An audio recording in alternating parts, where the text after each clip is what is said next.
greatest achievement of somebody comes right after their worst defeat. It's time to get back to work. Stop hearing yourself talk. Get off the podcast. Don't be on social media too much. Cut out all the noise. Get back to the mental lab.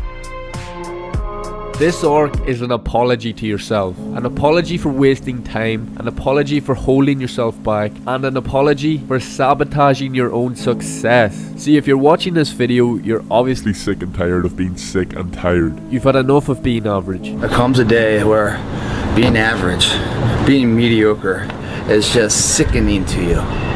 It's just sickening. It makes you want to throw up. And if you're not, you can click off this video because it's probably not for you. See, it's time for the 2.0 version of ourselves to come out. The version of ourselves that's committed to our goals no matter what. The version that feels the fear but does it anyway. And the version of ourselves that attacks our goals relentlessly without procrastination. I'm in this phase too, and for too long I was in a rut. I put off achieving the goals I set for myself. Instead of doing the work that would have progressed my life, I indulged in vices that were no good for me. This is known as escapism. I put off chasing the goals that were important to me because I was scared that people would laugh at me. I always talked about how I was going to achieve such and such goal but never took action on it. I couldn't sit down to focus on any work because I was so distracted. As soon as I felt any resistance from the task, I would just indulge in cheap dopamine. Then something just snapped. Something inside of me. But I've eventually realised that enough is enough. Like, how much more time are we going to spend debating our goals before we get up and do something? Truly ask yourself the question, what would be worse? The pain of getting to the end of your life just to realise you lived in regret, or the pain of enduring a hard task that would give you a sense of accomplishment in yourself?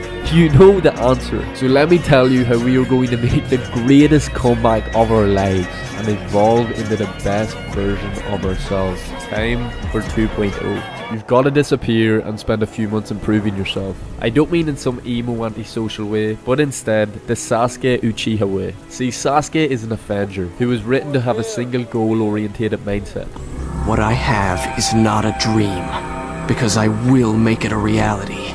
To quickly summarise, as a child Sasuke's whole clan was butchered by his older brother Itachi, and because of this, Sasuke spent his whole youth and adolescence training in search of power to get stronger, so he could kill Itachi. But when he met Itachi, he wasn't strong enough and he got destroyed. He left his village in search of power and spent countless hours training to become stronger, and in that sense he succeeded. He fought Itachi and won, but he didn't really, because Itachi was going to die anyway because of his illness. But then Sasuke finds out that Itachi was ordered by the higher-ups of his own village to kill his clan in order to keep the peace in that village. And once this information was revealed to Sasuke, he found an insane sense of drive. His single goal was to attain power so he could destroy the Leaf village, who were the ones responsible for his clan's death. The Team Taka arc, Taka being the name of his squad that he formed to complete his mission, is the arc which displays the mindset values we can attain from Sasuke in order to chase after our goals in these next few months. In this arc, Sasuke is a driven, focused, infinite power hungry machine, and a bit of a menace, I can't lie. During this phase, Sasuke has a mindset that tolerates zero bullshit. His only aim is to get stronger, but the only thing that sets Sasuke apart from the other characters was this mindset trait that he held, and we need to apply. Attack.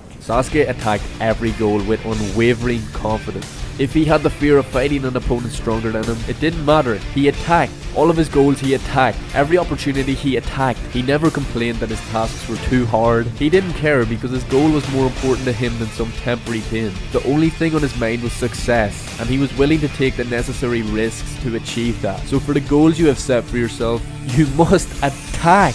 Nothing is going to be achieved by you sitting around debating your goals all day. You have to build momentum and success will come. And you build that momentum with the attacking mindset. During these next few months, you've got to improve every aspect of your life. In other words, you have to reinvent yourself. The best place to start is to form a powerful routine. It sounds like cliche self-improvement talk, but I didn't know how powerful having a routine was until I created one. When you set an early time for yourself to wake up and you eat the frog, which means doing the hardest task you can for that day, first thing in the morning, it breeds confidence. That's why they say if you win the morning, you win the day. And that means if you keep winning days, you win the week, and keep winning weeks, you win the months, and keep winning months, you win the year. The momentum from the morning just keeps compounding throughout the day. And when you are consistently doing what you say you were going to do, and you consistently accomplish what you said you would accomplish on the day to day, it breeds immense confidence. Personally, I wake up at 6 AM and do the hardest thing I can, which is an ice bath and a workout. This immediately sets the tone for the day. You feel confident in yourself, and you can't wait to attack the rest of your goals for the day. For too long, I unknowingly lived resenting myself for being unproductive and lazy, but that's not the case anymore. Basically, just following the Huberman morning routine is the best option. What does your morning routine look like? Wake up. Round about what time? These days around 6:30 a.m. When I wake up, I make a beeline for sunlight. The single best thing you can do for your sleep, your energy, mood, wakefulness, metabolism is to get natural light in your eyes early in the day. I hydrate, I drink water, then I do caffeine about 90 to 120 minutes after waking. You've had your light in the eyes. What have you been doing between that and the yerba mate 90 minutes? I try and do something challenging. I generally will then do some sort of physical workout.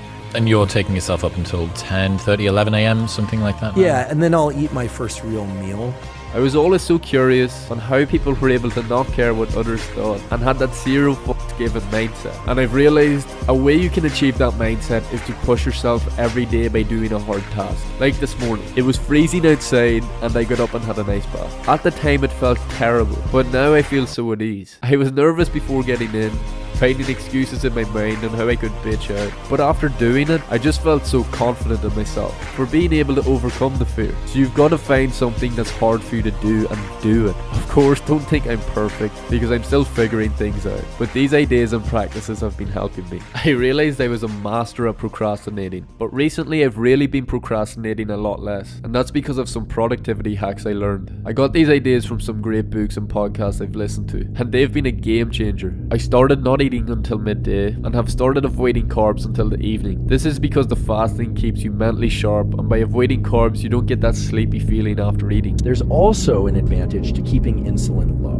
Now that doesn't necessarily mean you go to zero carbohydrate. My preferred way of eating is to go low or no carbohydrate throughout the day for alertness, get that adrenaline release and the focus that goes with it, etc., the ability and to think and move and do all the things I need to do during the day, and then I eat carbohydrates at night because it facilitates the transition to sleep. I've stopped indulging in cheap dopamine, and this has really stopped me from procrastinating because now I'm getting proper dopamine from working out, achieving my goals, and so on. Basically, when you cut out the cheap sources of dopamine, there's nowhere else to get it but from hard rewarding tasks. Look, during this comeback you have got to be disciplined. This is something I find tough and everybody finds hard. I'm still trying to get better at it, but I heard something really powerful recently, and that is, how you do anything is how you do everything. This means if you said you were going to do 8 reps in that set, but you stop at 7, you're going to end up replicating that and falling short in other areas of life. So you must be disciplined enough to follow through with your task. During this arc, you have to improve your physique by going to the gym consistently, and you must upgrade your knowledge by reading books and listening to informational podcasts that will help you learn and progress towards your individual goals. Lastly, to complete the comeback, you must evolve your mindset. Why would you walk through life thinking you're anything less than the man? What's the alternative? Yeah, okay, don't go around acting all arrogant, but be confident in yourself and your abilities. Start taking more risks that will progress you into the future you desire. Look at some of the best athletes and successful people you are inspired by. These people have built such ferocious mindsets. They believe in themselves no matter what. Is there any limit to your ambition? No.